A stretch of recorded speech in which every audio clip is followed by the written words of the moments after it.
अस्सलामुअलैकुम, आप देख रहे हैं के न्यूज HD में हूं हारिस अली शाह गिलानी। चलते हैं आज की अहम खबरों की तरफ। खबरों का सिलसिला आगे बढ़ाते हुए रुक करेंगे साहिवाल का। साहिवाल पुलिस ने 3 रोज कबल अब्दुल क़य्यूम अस्पताल साहिवाल से अगवा होने वाले नौमौलूद बच्चा फैसलाबाद से बाजियाब करवा लिया। DPO साहिवाल फैसल शहजाद ने बाजियाब करवाया जाने वाला बच्चा सिविल सोसाइटी, मीडिया नुमाइंदगान, उलमा कराम और शहरियों की मौजूदगी में वर्सा के हवाले कर दिया।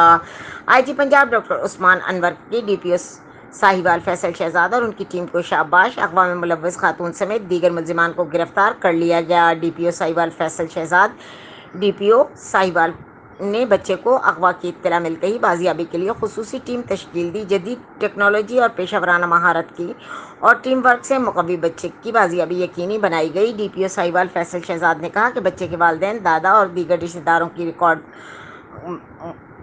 रिकॉर्ड मुद्दत में इनका लख्त जिगर बाजियाब करवाने पर साहिवाल पुलिस को दुआएं और पुलिस के हक में नारेबाजी की गई। मजीद खबरों और अपडेट्स के लिए हमारे साथ रहिएगा। तब तक के लिए अपना ख्याल रखिएगा। अल्लाह हाफ़िज़।